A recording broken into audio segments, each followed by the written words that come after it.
जय माँ भगवती, जय आदि पराशक्ति। मैं उन आदि पराशक्ति माता भगवती के सीधे चरणों में सब नमन करते हुए प्रार्थना करती हूँ। हे करुणामयी जगत जननी, आनंद व स्नेहमयी माँ, आपकी सदा जय हो। हे अम्बे, पंखहीन पक्षी और भूख से पीड़ित बच्चे जिस प्रकार अपनी माँ की राह देखते हैं और उसी प्रकार मैं आपकी दया की प्रतीक्षा कर रही हूँ। हे अमृतमयी माँ, आप शीघ्र ही आकर मुझे दर्शन दीजिए, मेरे कष्ट को दूर कीजिए, मेरे दुख दर्द को दूर करते हुए मेरी खुशियों की ओर कृपा दृष्टि करें। मैं आपका रहस्य जान सकूं, ऐसी बुद्धि मुझे प्रदान कीजिए। जय माँ भगवती। भक्तों, साधकों, भक्तजनों, इस तरह से प्रार्थना करते हुए माता के श्री चरणों में नमन करते हुए हम प्रत्येक दिवस पाठ का आरंभ करते हैं। नवरात्र के कौन से नवरात्र का कौन सा दिन है, तो इस तरह से हम माता की उपासना और माता का वर्णन के साथ साथ पाठ आरंभ करते हैं। आज पुनः हम माता के श्री चरणों में माँ आदिशक्ति माता भगवती के श्री चरणों में सत नमन करते हुए पुनः आगे का पाठ प्रारंभ करेंगे। उससे पहले माता के श्री चरणों में जयकारा लगाते हुए कमेंट बॉक्स में जय माता दी लिखते हैं और उन माता से हम प्रार्थना करते हैं, उन जगतमयी जगत जननी, उन्हें जगदम्बा अंबिका से हम प्रार्थना करते हैं। मैं प्रार्थना करती हूँ, हे माँ भगवती, हे अंबिका, हे दुर्गे माँ, जो भी भक्तजन श्रद्धापूर्वक आपके श्री चरणों में शीश नवाते हैं और आपकी सेवा में संलग्न रहते हैं, नवरात्र में आपकी सच्चे हृदय से जो आपका स्मरण मात्र कर रहा है, स्मरण मात्र भी कर पा रहा है, सच्ची आराधना आपके सम्मुख रख पा रहा है, हाथ जोड़ के विनती कर पा रहा है, उन सभी भक्तजनों के जो इस पाठ को सुन रहा है और जो इस पाठ को कर रहा है, उन सभी के कष्ट, उन सभी के दुख दर्द को दूर करो माँ, उनके कष्ट को हर लो। जो भी श्रद्धालु जन, जो भी भक्तजन, जो भी साधक आपके श्री चरणों में अपना मस्तक झुकाते हैं, उनके तो आप कष्ट हर लेती हो, उनके सारे दुख हर लेती हो। तो इसी तरह से हम सबके भी कष्ट हरो माँ। हे जगत जननी जगदम्बा भवानी आदि शक्ति अंबिका भगवती माता के श्री चरणों में सत नमन करते हुए आगे का पाठ प्रारंभ करते हैं। जय माँ भगवती। तो इस प्रकार से भक्तजनों, आज नवरात्र का चौथा दिन माँ कुष्मांडा के श्री चरणों में सेवा का और उपासना का दिन है। तो माँ कुष्मांडा को स्मरण करते हुए हम उनके चरणों में शीश नवाते हुए आज के नवरात्र व्रत की शुरुआत करते हैं और उनके पाठ की तरफ आगे बढ़ते हैं। जय माँ कुष्मांडा। सुरा संपूर्ण कलशः रुधिरा प्लुतमेव च दधाना हस्तपद माभ्याम कुष्मांडा शुभदास्तु मे। माँ दुर्गा जी के चौथे स्वरूप का नाम कुष्मांडा है। अपनी मंद हल्की हंसी अर्थात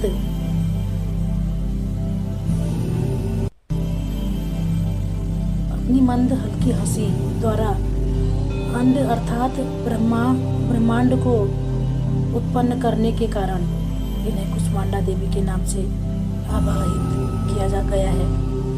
ध्यान से फिर से सुने भक्तजन, माँ दुर्गा के चौथे स्वरूप का नाम कुष्मांडा है। वह अपनी मंद हल्की हंसी द्वारा अंड अर्थात हमारा पृथ्वी, हमारा ब्रह्मांड अर्थात ब्रह्मांड को उत्पन्न करने के कारण इन्हें कुष्मांडा देवी के नाम से अभिहित किया गया है। नवरात्र पूजन के चौथे दिन कुष्मांडा देवी के स्वरूप की उपासना की जाती है। इसी दिन साधक का मन अनाहत चक्र में अवस्थित होता है, अव्यवस्थित होता है। अतः पवित्र मन से पूजा उपासना के कार्य में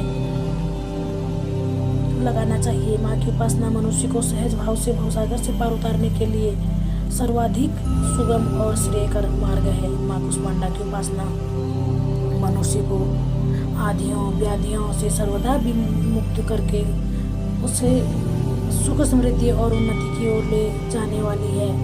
अतः इस अपनी लौकिक परलौकिक अलौकिक उन्नति चाहने वालों को उनकी उपासना में सदैव तत्पर रहना चाहिए। जय माँ भगवती। चलिए पाठ प्रारंभ करते हैं।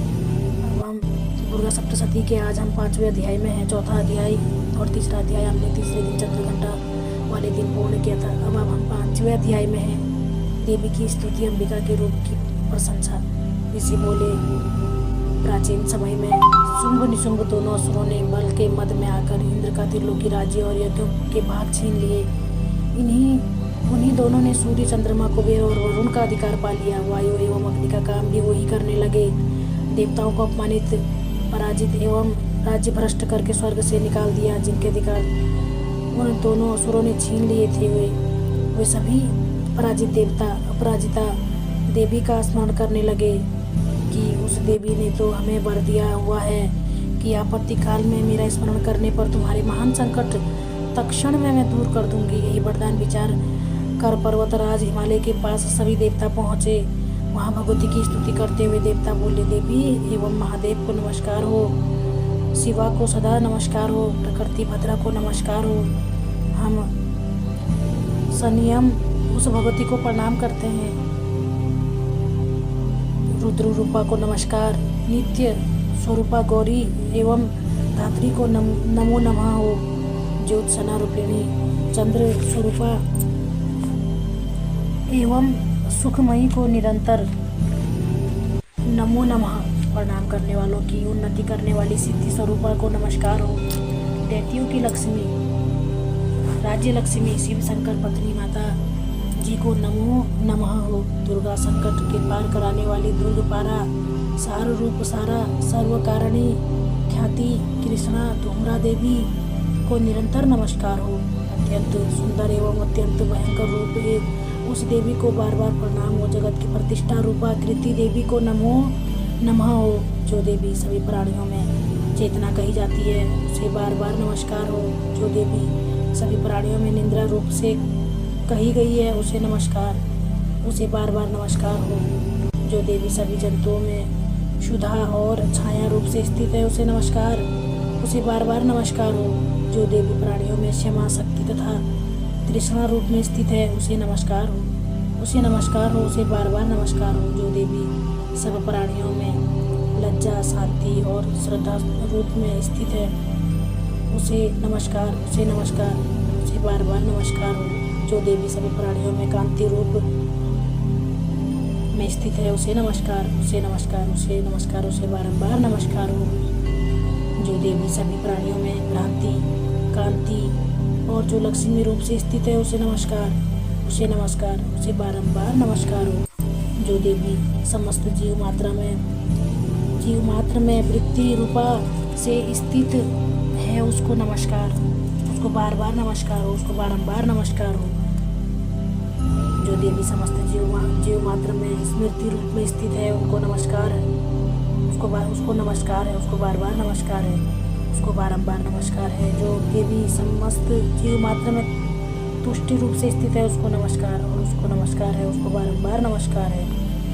जो देवी समस्त जीव मात्र में माता रूप से स्थित है उसको नमस्कार है, उसको नमस्कार है, उसको बारंबार नमस्कार है। जो देवी समस्त जीव मात्र में भ्रांति रूप से स्थित है उसको नमस्कार है, उसको नमस्कार है, उसको नमस्कार है, उसको बार बार नमस्कार है। जो देवी समस्त इंद्रियों तथा संपूर्ण जीव मात्र की अधिष्ठात्री है और समस्त जीव मात्रा में निरंतर व्याप्त रहती है उसको बार बार नमस्कार। जो देवी इस सारे जगत में व्यापक होकर चैतन्य रूप में स्थित है उसे नमस्कार, उसे नमस्कार, उसे बार बार नमस्कार हो।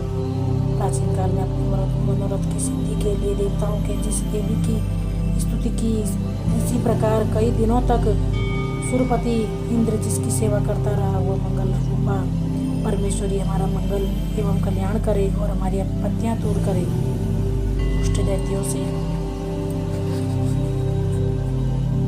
संतापित हम संपूर्ण देवता जिस भगवती ईश्वरी को नमस्कार कर रहे हैं और भक्तिपूर्वक नम्रता के स्वरूप मनुष्यों द्वारा स्मरण किए जाने पर उनकी विपत्तियों का नाश कर देती है, वह हमारी भी सभी विपत्तियों को दूर करे।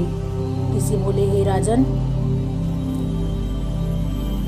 सभी देवता जब इस प्रकार भगवती की स्तुति कर रहे थे, उस समय श्री गंगा जी के जल में स्नान करने के लिए श्री पार्वती जी आई। उस समय सुंदर भौहों वाली पार्वती जी ने देवताओं से पूछा कि तुम लोग किसकी स्तुति कर रहे हो। तब उनके शरीर को उससे प्रकट होकर शिवा बोली, ये देवता तो शुंभ दैत्य से सताए हुए हैं एवं संग्राम में निशुंभ से पराजित हुए हैं, मिलकर मेरी ही स्तुति कर रहे हैं। श्री पार्वती के शरीर कोश से श्री अंबिका जी का प्राकट्य हुआ, इसी कारण सारे संसार में कौशिकी के नाम से प्रसिद्ध है। इस प्रकार जब कौशिकी प्रकट हुई तो श्री पार्वती जी रूप में काली हो गई, अतः हिमालय में रहने वाली काली का नाम विख्यात हुआ। उसके अंतर शुंभ निशुंभ के सेवक चंड तथा उसके अनंतर शुंभ निशुंभ के सेवक चंड तथा मुंड ने वहां आकर उस अंबिका देवी को देखा। उस समय परम सुंदर रूप धारण कर रही थी।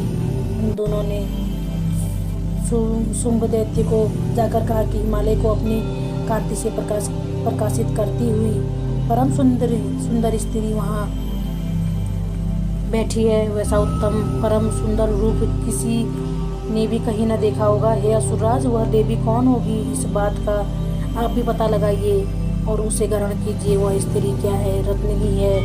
उसके तो सभी अंग बड़े मनोहर हैं, अपनी दिव्य कांति से दिशाओं को प्रकाशित कर रही है। हे दैत्येंद्र, वह तो बैठी हुई है, आप जाकर उसे देख सकते हैं। हे प्रभु, जैसे भी हो आप उसे ग्रहण कीजिए। ऋषि बोले। तब चंड मुंड के वचन सुनकर शुंभ ने महासुर सूर्य को दूत बनाकर देवी के पास भेजा और कहा कि तुम मेरी ओर से उससे इस प्रकार से कहना और इस प्रकार का उपाय करना कि जिसके वो प्रसन्न होकर अत्यंत शीघ्र ही यहाँ आ जाए। यह सुनकर वह दैत्य पर्वत के उस प्रदेश पर पहुँचा जो कि अत्यंत सुंदर था। वहाँ पर ही देवी बैठी हुई थी। वहाँ जाकर उसने देवी से मधुर वाणी द्वारा कोमल वचन से कहे। दूत बोला, हे देवी, दैत्यों का स्वामी शुंभ तीनों लोकों में परमेश्वर है, मैं उसका दूत हूँ। उसने आपके पास भेजा है। मैं वहाँ जो उसकी आज्ञा न मानता तो उसे परास्त कर देता हूँ। मैं वहाँ जो उसकी आज्ञा न मानता हो उसे परास्त कर देता हूँ। उससे भी सभी देवता परास्त कर दिए हैं। उसने सभी देवता परास्त कर दिए हैं। अब आपके लिए जो संदेश है वह मुझसे सुनिए। उसने कहा है, सारी त्रिलोकी मेरी हो चुकी है, सभी देवता मेरे अधीन हैं, सभी यज्ञ भाग पृथक पृथक करके मैं ही पा रहा हूँ। त्रिलोकी भर के उत्तम सभी रत्न मेरे अधीन हो चुके हैं। इंद्र के श्रेष्ठ महान वाहन ऐरावत हाथी को मैंने छीन लिया है। देवताओं ने शीर समुद्र से उत्पन्न उच्चैश्रवा नामक अश्वरत्न प्रणाम करके मुझे भेंट कर दिया है तथा और भी जितने देव गंधर्व नागों के पास रत्न रूप वस्तुएं थी वे सबकी सब में हैं। ये सुंदरी मेरी हो चुकी हैं। ये देवी, अब हम तुझको स्त्रियों में रत्न मान रहे हैं, इस कारण अब आपको भी हमारे पास आ जाना चाहिए, क्योंकि हम तो रत्नों के भोक्ता हैं। अब तुम्हारी इच्छा है कि मुझे अथवा मेरे पराक्रमी भ्राता निशुंभ को, इन दोनों में से किसी एक को वर लो, क्योंकि तुम रत्न रूप हो। मेरे साथ विवाह कर लेने से तुम्हें अतुल ऐश्वर्य प्राप्त हो जाएगा। यह अपनी बुद्धि के द्वारा सोच लो, फिर मेरे साथ विवाह कर लो।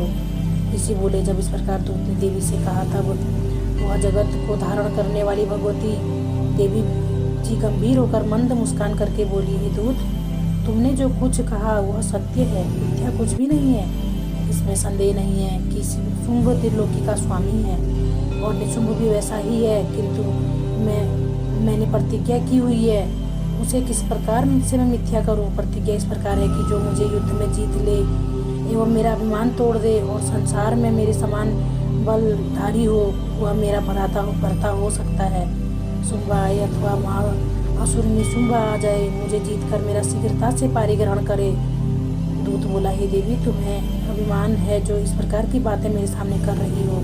भला कहीं त्रिलोकी में ऐसा कौन सा पुरुष है जो शुंभ निशुंभ का सामना कर सके। सारे देवता तो दूसरे देवताओं का सामना भी नहीं कर सकते। तुम तो स्त्री है, फिर भी अकेले बैठी है।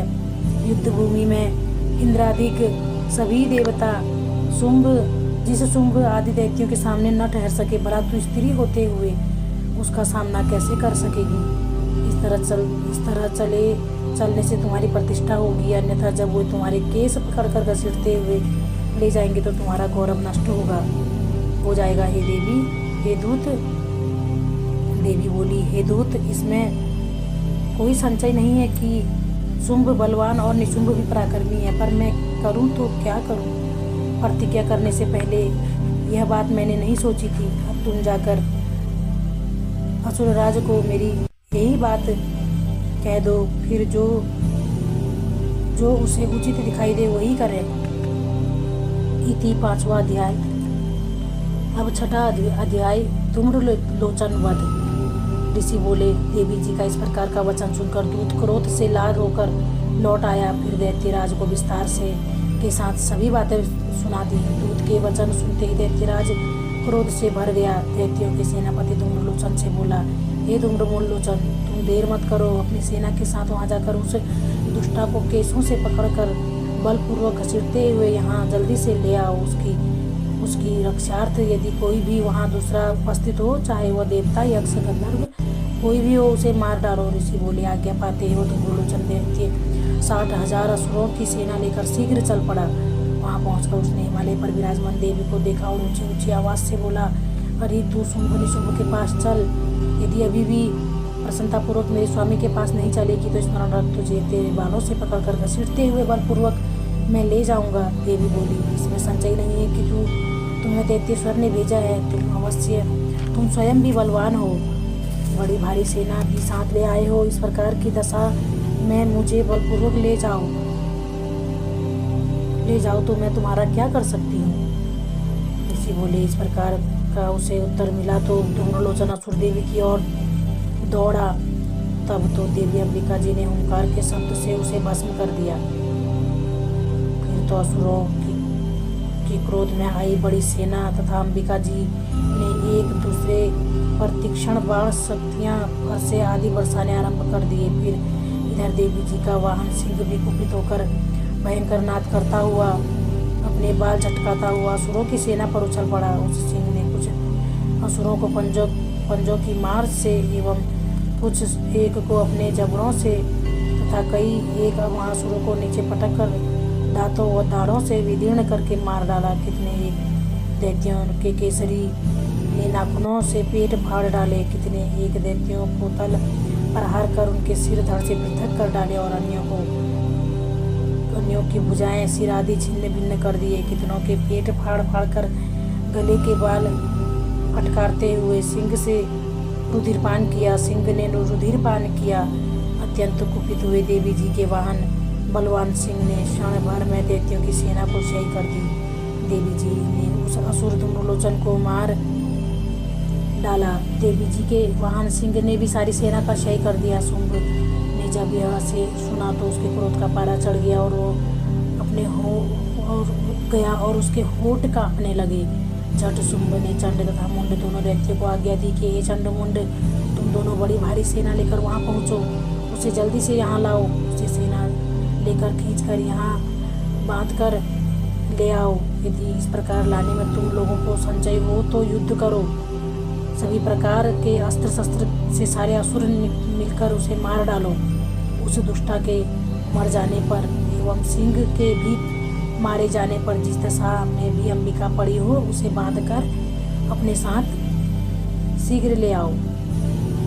तो भक्तजनों, इस प्रकार से धूम्रलोचन का वध माता अंबिका ने किया करते हुए। अब आगे का पाठ हम पुनः कल 5वें दिन स्कंद माता वाले के उपासना के दिन करेंगे। तब तक के लिए आप लोग अपना ख्याल रखें, माता का स्मरण करते हुए भक्ति करें। जय माँ भगवती। भक्तजनों, इस जानकारी को अधिक से अधिक शेयर करें। जो लोग जानते हैं उनका तो ठीक है, जो भक्तजन जानते हैं, जिनको पता है, जो पहले से करते हैं, उनके लिए तो अच्छी बात है। लेकिन कई सारे लोग ऐसे होते हैं जिन्हें बिल्कुल जानकारी नहीं होती है नवरात्र के व्रत किस तरह से किए जाते हैं। जो नए नए शुरू कर रहे होते हैं वो लोग बिल्कुल नहीं जानते हैं। तो जो लोग नहीं जानते हैं उनके लिए प्लीज़ आप लोग अवश्य शेयर करें, ताकि बाकी के भक्तजन भी इसका लाभ उठा सकें। जय माता दी।